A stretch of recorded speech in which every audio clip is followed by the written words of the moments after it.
जय हिंद दोस्तों। आप सभी लोगों का स्वागत है। आज का जो हमारा संपादकीय है वो आपका GS3 जो टॉपिक है, इन्वायरमेंट, इकोसिस्टम, इकोसिस्टम जिसे हम पारिस्थितिकी भी बोलते हैं, उसमें आपको कभी भी मैंग्रोव मैंग्रोव से रिलेटेड, उससे जुड़ा हुआ जब भी प्रश्न मिलेगा तो यहाँ से, इस संपादकीय से लगभग लगभग आप मान लीजिए कि आपके पास लिखने के लिए हर तरीके के सवाल के लिए पॉइंट होंगे। इसमें हम देखेंगे कि मैंग्रोव कहाँ मिलते हैं, उसके बाद हम देखेंगे कि क्या समस्याएं आ रही हैं, उनका क्या उपयोग है, हम कैसे उनकी समस्याओं को दूर कर सकते हैं, क्या क्या कदम उठाए जा रहे हैं और उठाने चाहिए। इन सभी चीज़ों को हम डिटेल में देखेंगे। देखिए, मैंग्रोव को उनकी प्रकृति के हिसाब से, उनके नेचर के हिसाब से सदाबहार भी बोला जाता है। और उसका कारण क्या है कि सदाबहार मतलब होता है एवरग्रीन, जो साल भर आपको हरा भरा दिखे, उपयोग में आता हुआ दिखे, उसका महत्व हमेशा साल भर हमें कहीं ना कहीं दिखता हुआ दिखता है। तो इस तरीके से हम चीज़ों को समझेंगे और मैंग्रोव को डिटेल में देखते हैं। देखिए, सबसे पहले हम मैप से ये देख लेते हैं कि मैंग्रोव जो है आपके, वो कहाँ कहाँ पर आपको देखने को मिलता है। तो जितने भी ये समुद्र के पास तटीय एरिया है वहाँ पर आपको मैंग्रोव देखने को मिलेंगे। सबसे ज़्यादा कहाँ देखने को मिल रहा है? पश्चिम बंगाल में। तो कभी भी सवाल आपसे 4 राज्यों का दे के अगर पूछे कि आप ये बताइए कि सबसे अधिक मैंग्रोव कहाँ देखने को मिल रहा है, तो आप उस समय क्या कर देंगे? ये मैप देखिएगा। सबसे अधिक पश्चिम बंगाल, सेकंड नंबर पे गुजरात, तीसरे नंबर पे अंडमान निकोबार द्वीप, चौथे नंबर पे आंध्र प्रदेश और पाँचवें नंबर पे उड़ीसा। इतना तो आपको पता होना चाहिए। तो प्रीलिम्स का सवाल यहाँ से अगर इस तरीके से बनता है, 4 राज्य या बीच में केंद्र प्रशासित राज्य अंडमान निकोबार को भी बीच में वो ऑप्शन में डाल देते हैं, और आपसे पूछा जाए कि आप इनको अरेंज करिए, इसको क्रोनोलॉजी में लगाइए, क्रोनोलॉजी नहीं मतलब इसको अरेंज करिए ऑर्डर में, कि सबसे ज़्यादा कहाँ मिलते हैं, उसके बाद सबसे कम कहाँ मिलता है।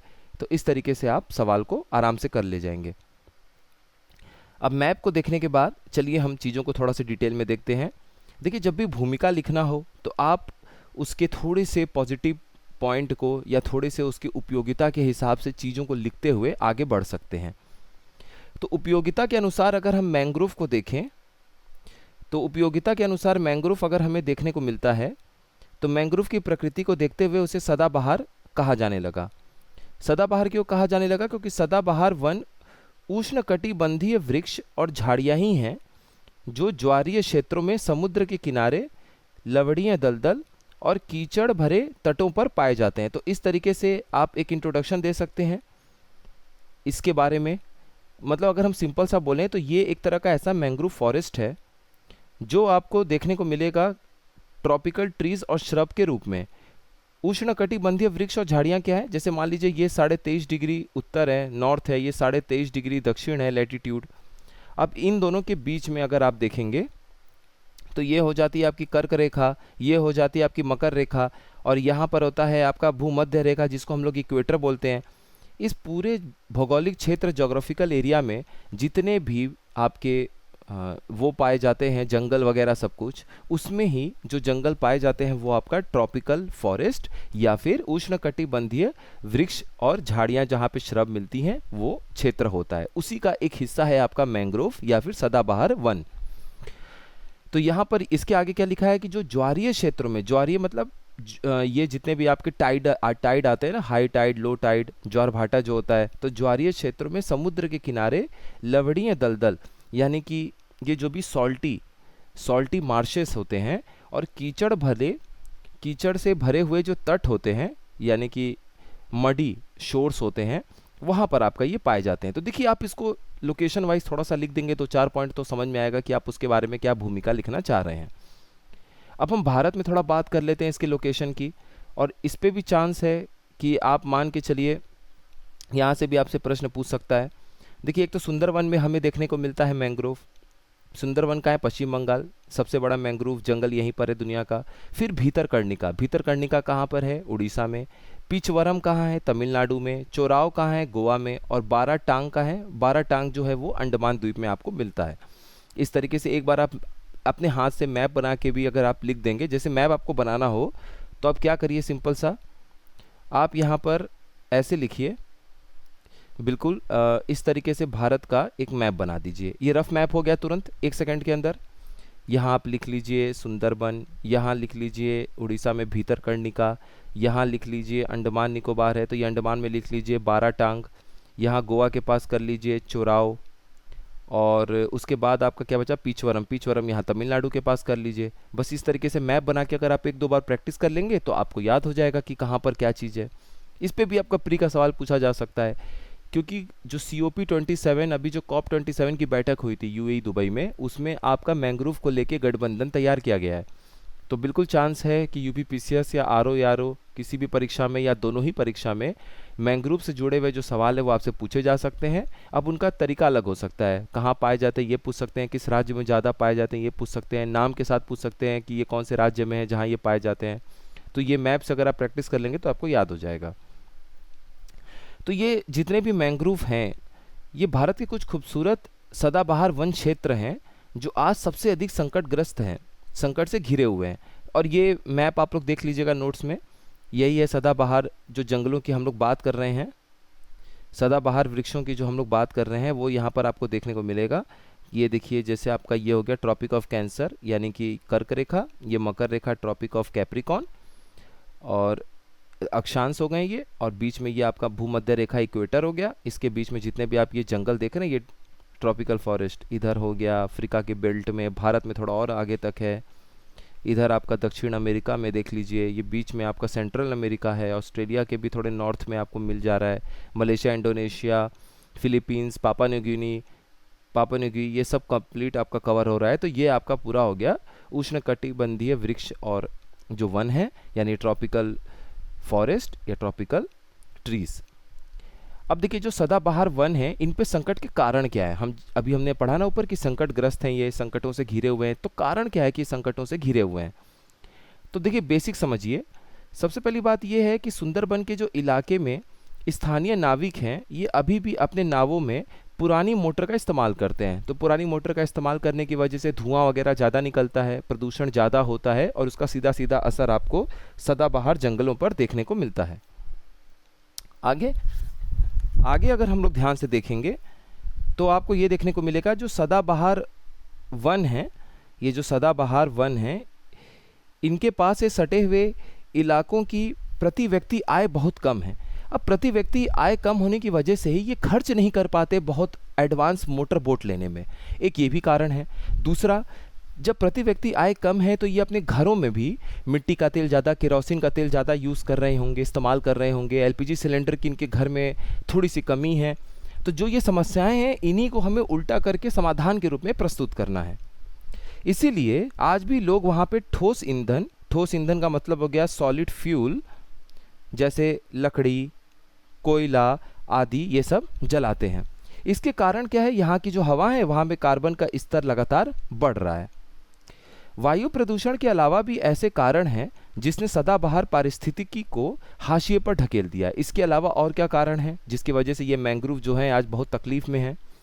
सबसे पहले आप देखिए कि जो तट हैं और जंगल हैं इनकी कटान चल रही है। जंगलों का कटना सबसे बड़ा नुकसानदेह है।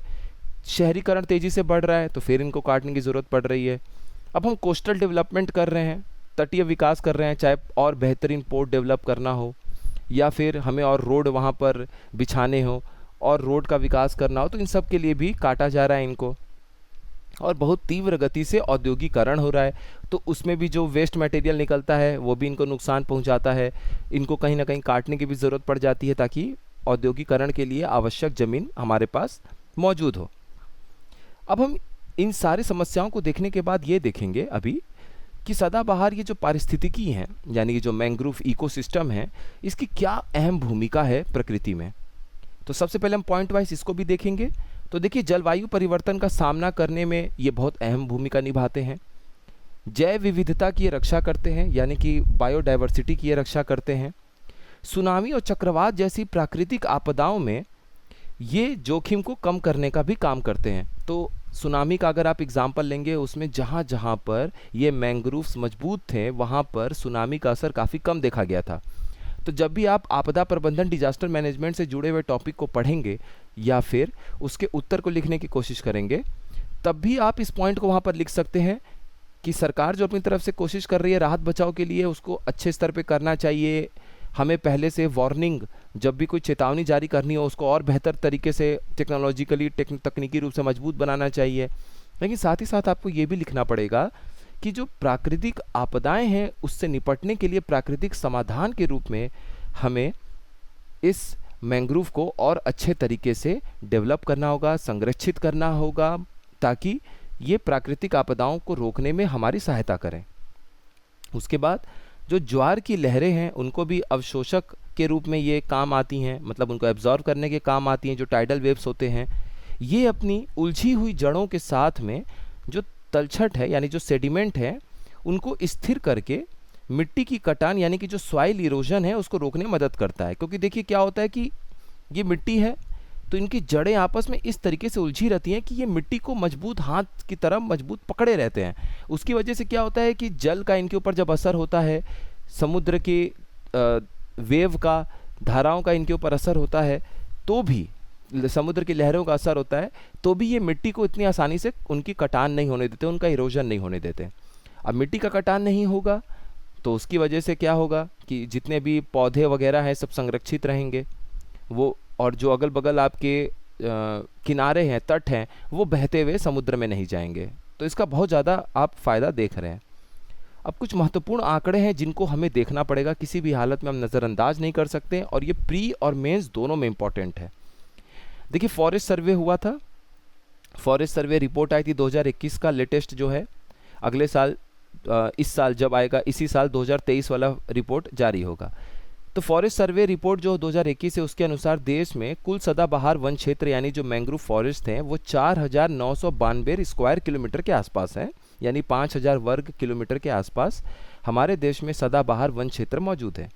2019 के आकलन की तुलना में अगर आप देखेंगे तो देश के सदाबहार क्षेत्र में बिल्कुल एक छोटी सी वृद्धि हुई है 17 वर्ग किलोमीटर यानी कि 17 स्क्वायर किलोमीटर का।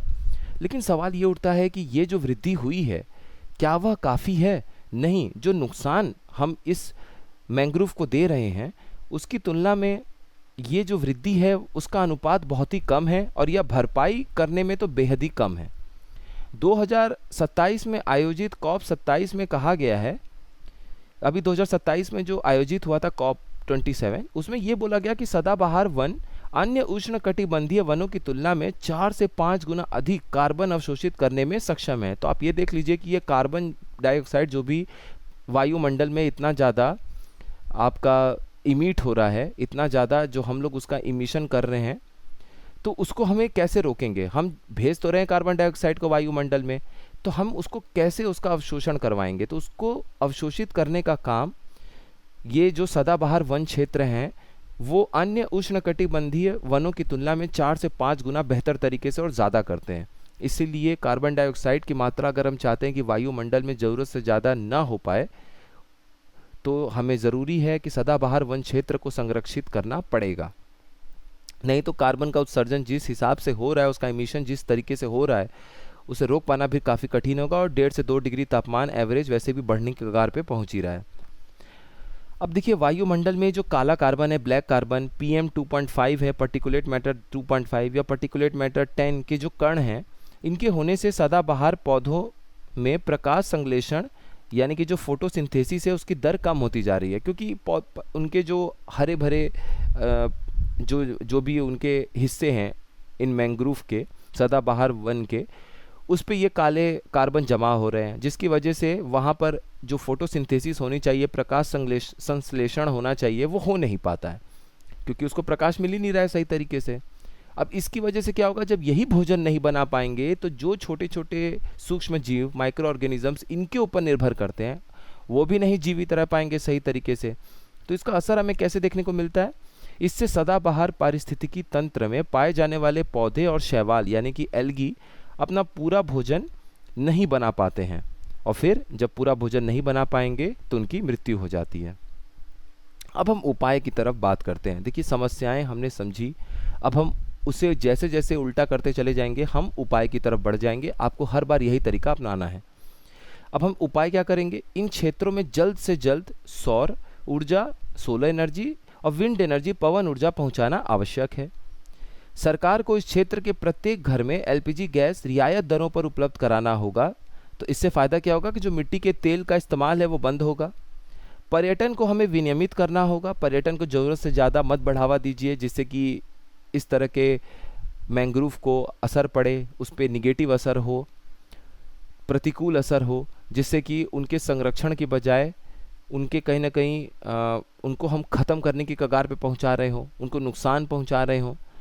तो पर्यटन को विनियमित करना बहुत ज़रूरी है, उसको रेगुलेट करते रहिए, देखते रहिए कि कब टूरिज़्म को बढ़ावा देना है, कब पर्यटन को बढ़ावा नहीं देना है। सदाबहार क्षेत्रों को संरक्षित करने की ज़रूरत है, जैसे कि हम नेशनल पार्क बना रहे हैं, उसी तरीके से और ज़्यादा हमें राष्ट्रीय उद्यान बनाने की ज़रूरत है, नेशनल पार्क तरीके के संरक्षण की ज़रूरत है इन मैंग्रोव फॉरेस्ट को। अब नावों की बात हमने की थी कि प्रति व्यक्ति आय की कमी की वजह से घरों में लोग मिट्टी का तेल, केरोसिन ऑयल और जो सॉलिड फ्यूल था उसका ज़्यादा इस्तेमाल कर रहे थे, जो भी ठोस ईंधन थे। तो उनकी जगह पे आप एलपीजी गैस सिलेंडर इनको रियायत दर पे मुहैया करा सकते हैं, प्रोवाइड करा सकते हैं। साथ ही साथ जो इनके नाव में पुरानी मोटर लगी थी जिससे कि काला कार्बन और धुआं वगैरह बहुत ज़्यादा आ रहा था, जिससे प्रदूषण की वजह से हो रही थी, और उसी प्रदूषण की वजह से इन मैंग्रोव पे सदाबहार पारिस्थितिकी पे असर पड़ रहा था प्रतिकूल तरीके से। तो वहाँ पर आप नावों में पुरानी मोटर को प्रतिबंधित कर सकते हैं, और जो उनकी जगह पे आप बेहतर तकनीक के मोटरों को इनको सस्ते दाम पर, सस्ते कर्ज पर उपलब्ध करा सकते हैं कि आराम से ये लोग ब्याज भरते रहें और इनके पास एक नाव भी उपलब्ध हो जाए। क्योंकि सिर्फ प्रतिबंधित करना ही सब कुछ नहीं होता है, सॉल्यूशन नहीं होता है किसी भी जगह पे। यहाँ पर जो चल रही हैं ईंटें भट्टे और प्रदूषण फैलाने वाली फैक्ट्रियाँ, इनको भी बंद कराना होगा। अब हम ये देखते हैं कि सरकार और संगठन के द्वारा क्या क्या कदम उठाए जा रहे हैं इनके संरक्षण के लिए। ये इंपॉर्टेंट पॉइंट है। COP27 के द्वारा बनाया गया है मैंग्रोव अलायंस फॉर क्लाइमेट, एक इनका गठजोड़ बनाया गया है क्लाइमेट को लेके। भारत ने भी अपने राष्ट्रीय रेड प्लस कार्यक्रम में सदाबहार वनों को शामिल किया है। साथ ही भारत ने 2030 तक एक तरीके का लक्ष्य बनाया है कि 2.5 से 3 अरब ये टन होगा, 2.5 से 3 अरब तक कार्बन सिंक बनाने का लक्ष्य रखा है। तो ये 2.5 से अरब टन मान लीजिए, 2.5 से 3 अरब टन तक कार्बन सिंक बनाने का लक्ष्य रखा है। इसके लिए हमें सदाबहार वनों को बचाने का संकल्प लिया है। तो हम लास्ट में अगर निष्कर्ष के लिए 2 पॉइंट लिख सकते हैं तो वो यही है कि भारत एक सही संरक्षण नीति लागू करके सदाबहार वनों के सतत विकास और प्रबंधन में अपनी भागीदारी सुनिश्चित कर सकता है। तो ये हमारा आज का संपादकीय विश्लेषण पूरा होता है। मिलते हैं नेक्स्ट इन्फॉर्मेटिव वीडियो में। आप सभी लोगों का बहुत बहुत धन्यवाद।